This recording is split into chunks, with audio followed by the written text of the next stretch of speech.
It's Jeremy Redman here. I am so excited to kick off the Lunch and Learn with Youngry team. So hello Youngry Nation. This is my office here at AirFive. I'm the founder and CEO of AirFive. And what we are essentially is a platform for social drinking. We give you drink discounts and things like that. And what we do is like you pay $10 a month and you upload your receipt and we'll give you $4 per receipt. That's essentially what AirFive does and what I kind of do. The topic today that I want to discuss is transparent entrepreneurship. And what that means to me is I think there's a culture right now where a lot of people tend to put their best face on like all the time, right? So be it on Instagram or Facebook or whatever it is, I think a lot of people don't tend to talk about the real struggle, and they tend to only talk about it like when they've made a success, right? So when they've actually gotten successful or sold their company or A, B, and C, they then say, here's the blueprint, here's how I did it, and you can do it too, right? But I think there's a lot of power in being able to talk about it now. And I mean, because like I'm like a nascent entrepreneur, right? I'll be the first to tell you that I'm a nobody, right? Like I'm just an entrepreneur trying to like build a company, build a team of people to successfully execute a plan, right? So like we do have a nice little office, right? It's not that big. I'll show you. Right, but like this is like a little futon, right? And a chalkboard wall. And I wrote down a couple lessons, right, with like transparent entrepreneurship and what I believe it to be. Number one on like transparent entrepreneurship is when you're sharing your story, you don't want to go negative with people, right? So when you're sitting down and you're talking with an investor, right, you want to be honest and open, but you don't want people to have like your dirty laundry, right? So you don't want to like start bashing people.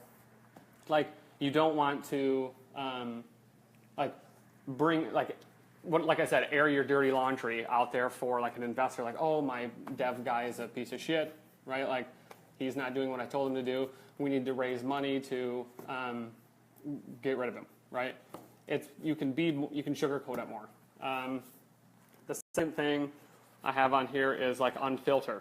So I personally found out that through trial and error that I am the best version of myself when I'm the unfiltered version of myself.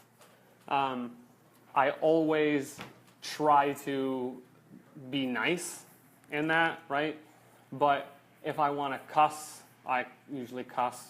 Right? Like it's just me. I don't want to hold back. I think there's a lot of taboo around that. So these kinds of things can be like talked about, right? You need to find your people. Yeah. Nice question, Ash. Was there a situation where you learned about eliminating negative communication? No, I think there wasn't like one thing that like I've read, but like I guess so experience. So when I talk about like being the unfiltered version of myself, like that was kind of trial and error, right? So I did say a lot of wrong things, I think, and kind of calibrated that like on the feedback based on the meeting. And then the more and more that I got comfortable with it, the more and more I started to learn and grow and kind of adapt in that area. Good question. Advice on finding your people. So that's another thing where you just have to like taste it, right? So for me, it's kind of finding that one person, right? Like what I call kind of like your chairman, right? So that one person you can go to and be your complete self with, that's very important as far as it is to like start that comfortability and that communication that's out there. And once you find that person, you kind of like branch off, right? So like you find that person and then you kind of like feel it's a lot of work, right, to like build that network of honesty and that network of trust. And I think you just kind of, it's one thing where you go to like a networking event, right? And in that networking event, you kind of gravitate toward people. And I have this thing where I call boundaries build bonds, right? So bear with me, it's out of the box. So I like to test people's boundaries as much as possible. And I kind of got this from the show Curb Your Enthusiasm, where Larry David was like, I like to elevate small talk to medium talk, right? Like whatever you want to call medium talk. But I kind of, I hit him, right? Like, okay, so how much money have you raised, right? Like I try to test the boundary of, they normally wouldn't tell me this unless we were buddies and friends. So, like if they're open and honest, that's someone like I gravitate toward because that's kind of me, right? Like I'm an open book, right? Like you ask me a question and I'm there, I'm answering it. Like pretty much, no subject is off limits to me. I'll pretty much tell you anything, and it's kind of finding those people and testing those boundaries with people, and from that, you'll be able to learn and grow, and then find other people like that. I think that's the best idea. I like that. That's good. What is an area of entrepreneurship that you think will blow up this year? There's a email startup that I really am loving right now in the LA area called Polymail. That to me is, like I use that every day as like my email client. It's kind of nascent. It's up and coming though. They're kind of building, they're more toward like enterprise stuff, but they also have a consumer app on like iOS. I think a lot of people are driving like toward more like different email clients outside of like Gmail, and like you kind of see that trend with like Inbox with what they tried to do there.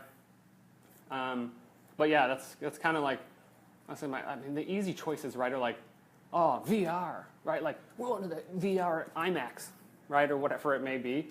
Or I think like consumer VR though is like a ways off. But that's kind of be good. That's going to be good for like live events, right? Like I don't know if like that's good for 2017, but I think the email client thing is my favorite. Number one book you'd recommend for early stage entrepreneurs. So yeah, this is a good one. Book. I'm reading The Third Wave right now by Steve Case. I know that's kind of like a lot of people like have read it. It's a very good book. I'm about midway through, and he kind of highlights like what the next evolution of like the entrepreneurship or the entrepreneur venture will be. So, for instance, he said like the first wave, and I'm paraphrasing here, but the first wave was you needed a lot of like government intervention, right? Like when he created AOL, like the internet was like illegal, more or less, right? So that's kind of like you needed to bridge that. And then the second wave would be like more consumer-facing things. Using the internet is kind of like to build apps, right? As more mobile. And then the third wave is like a combination of the two. And he kind of highlights how you get there in like bigger like industries like education and transportation. And these kinds of things where you do need regulations and you do need certain things that like you can't just do by yourself, right? You can't just go, oh, okay, like I'm going to start this new bus line. I don't know, whoever would want to start a bus line, but if you start just looking at buses. So if like you started a bus, like you just can't go have, can you like start a bus thing without like talking with like the LA Department of Transportation, I would think, right? Or something like that.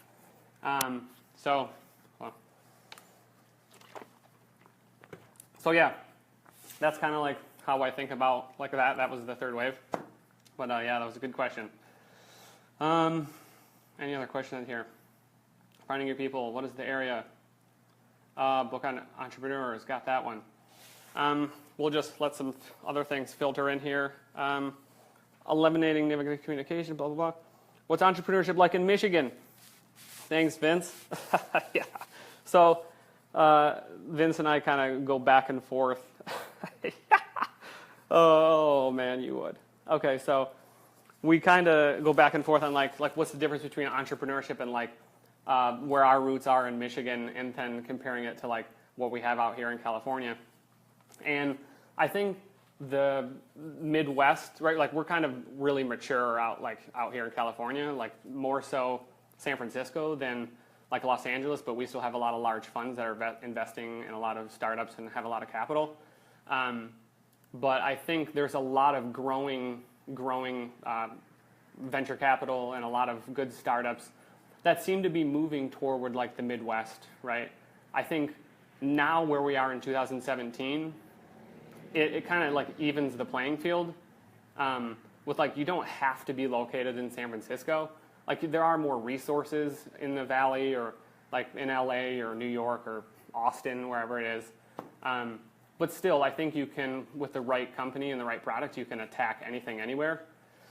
So I think that's my kind of take. They do have, like one thing I would say is like, if you're really important, like if you think that like the Midwest and you care about the Midwest and you care about Michigan, like stay there and build a company, right?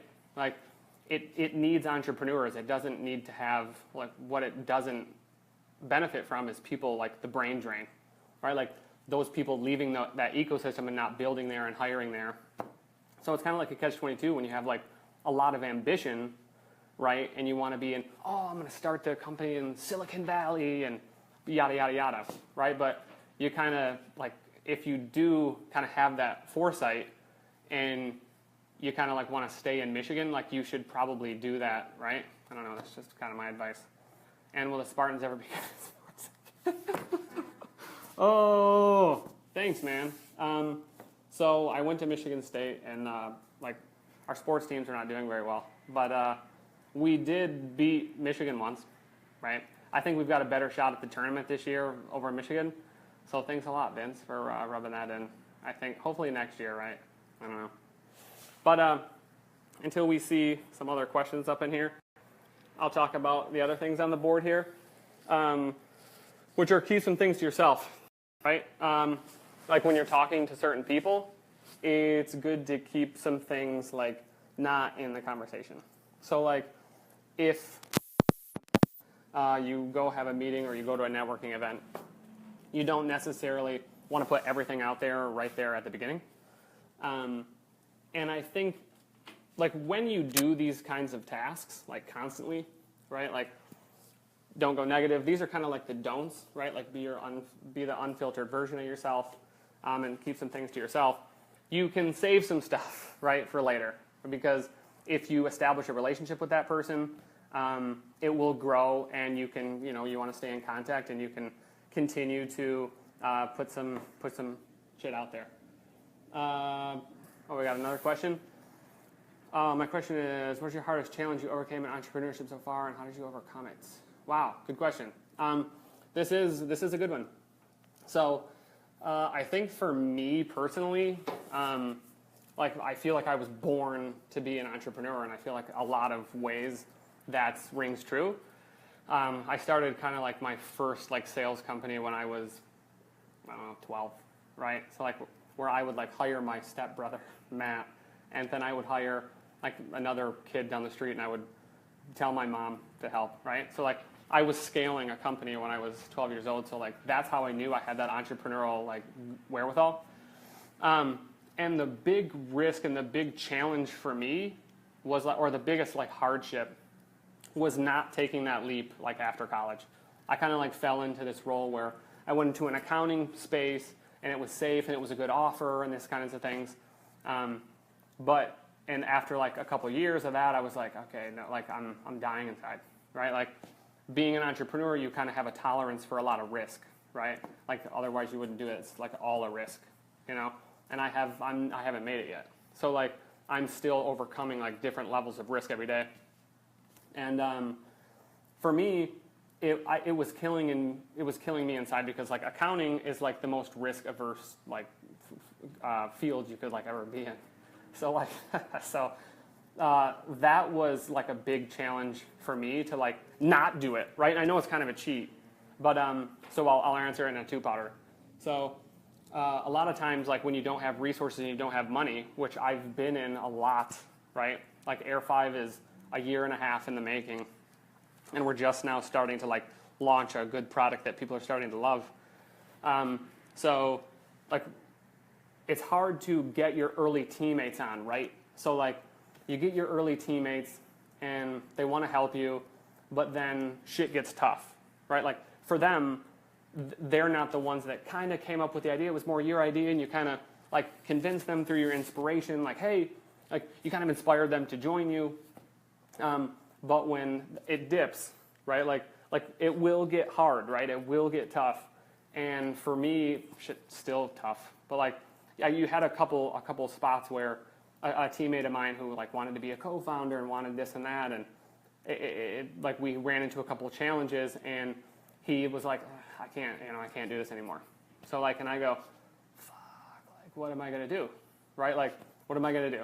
So, I think it's really hard to like as an entrepreneur when you feel like abandoned.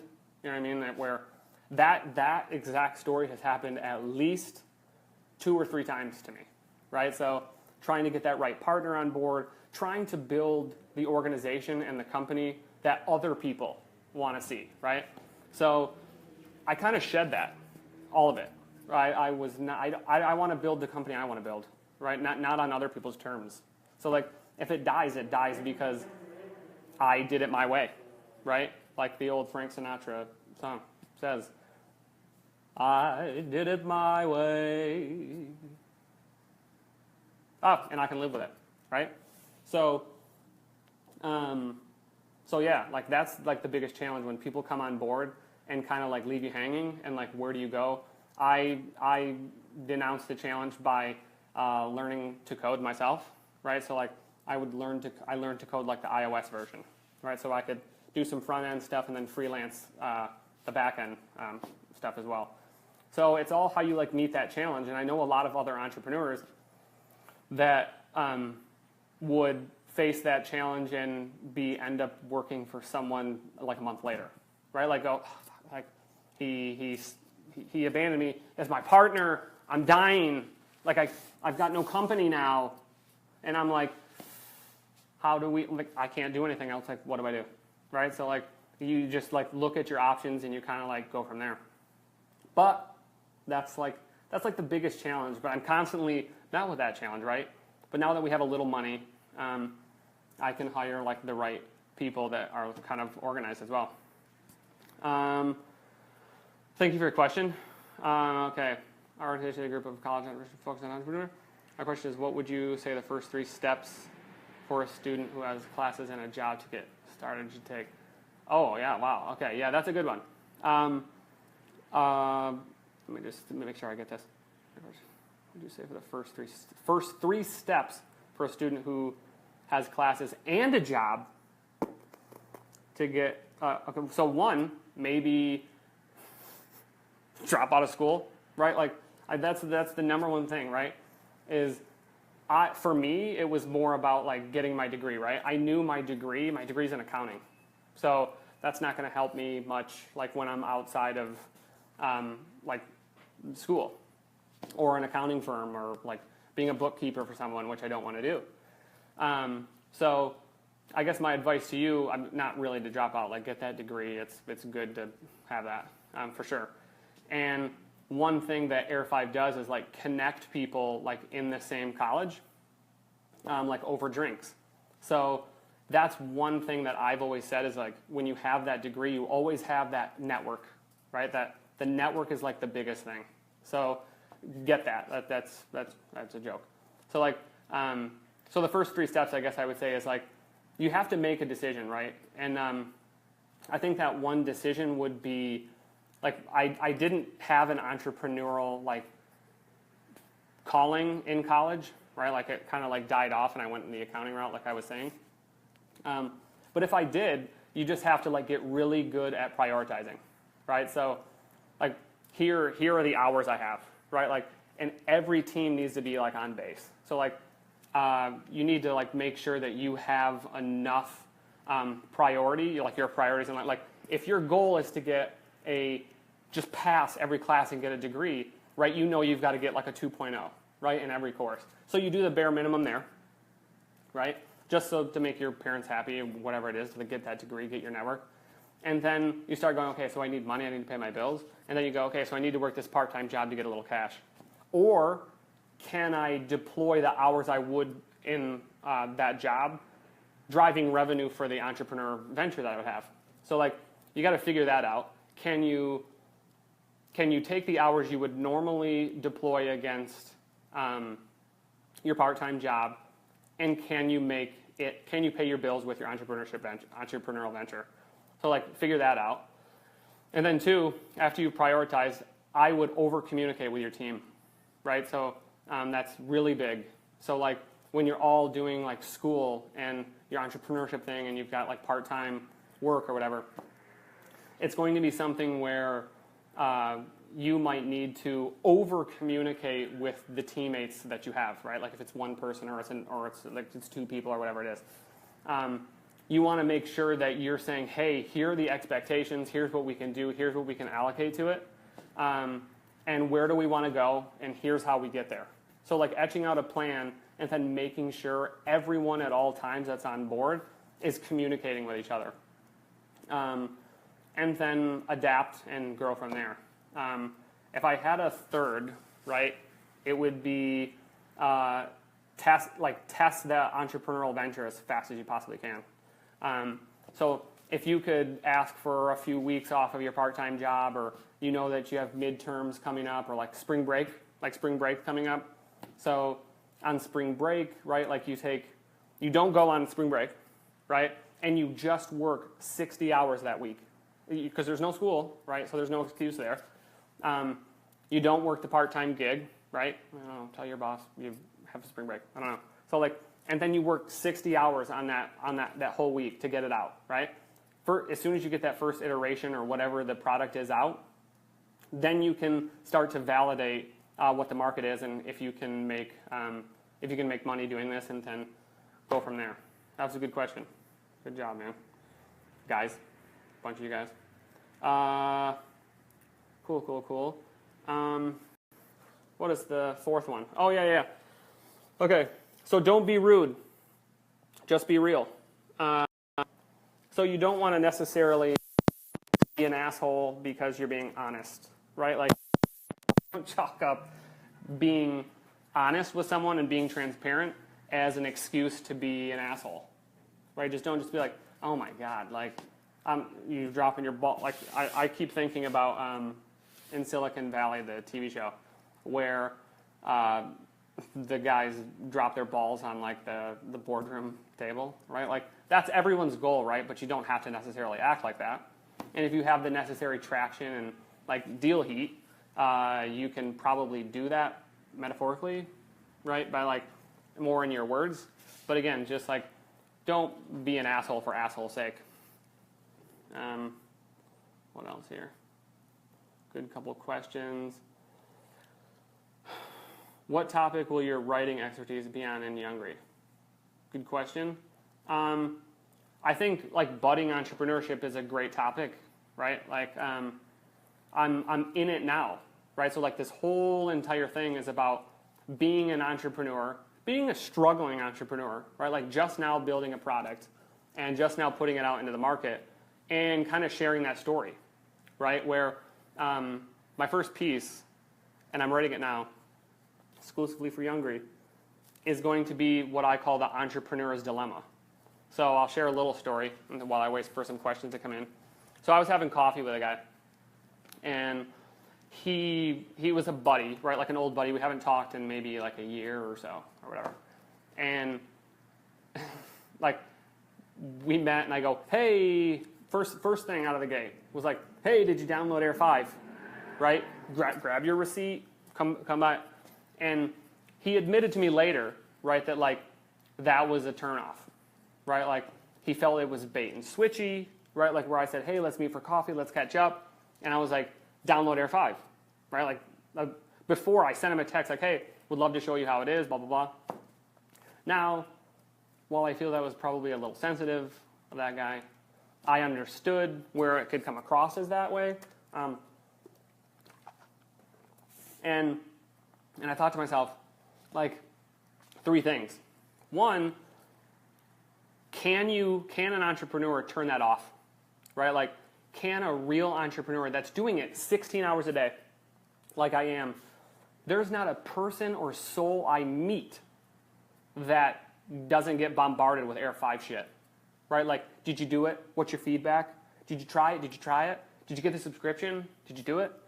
Not a friend I haven't harassed, right? So, and I've gotten texts from a few people like, man, I wish you would stop bugging me about this. And I go, dude, this is my life, right? What else do you want from me as a friend, right? You want to know about the vacations I didn't go on, right? Because I'm just building AirFive, or do you want to know about the fights that I have with all my other friends and my fiance because all I'm doing is AirFive all the time, right? Like, what would you like to know? What would you like to be updated with? Like, it is everything I do, everything I breathe. It's my oxygen. So the question is like, should you turn it off, right? Can you turn it off for friends, right? So like, should you filter it down a little bit? Or, and then the last piece is, would you be doing yourself a disservice as an entrepreneur by turning it off, right? Like, think about the opportunity cost of that, right? Like, and I keep thinking to myself, your audience only needs to be one, right? It only needs to be that one person. So, like, it could be the one download, could be some VC and he loves it, right? Like, I don't know who a VC is, and is like, if you go up to Silicon Valley, it's like, you have no idea who you're meeting could have like a shit ton of money. So like, that's just the game up there, right? So every networking event is like, you need to be constantly on, right? So do you miss that person or that person with money or that person that could get you to the next step or advise you or give you feedback if you choose to staple your lips and you don't like talk about it all the time? So I think that's one good piece where, like as an entrepreneur, and I call it the entrepreneur's dilemma, where, for another instance, on Christmas Eve, we did a Friendsmas because I'm from Michigan, and a buddy of mine got on FaceTime and started FaceTiming his family, and I started pitching AirFive to his family remotely on Christmas Eve. My fiance probably wanted to stab me. And I'm like, man, I could get one and I could not get one.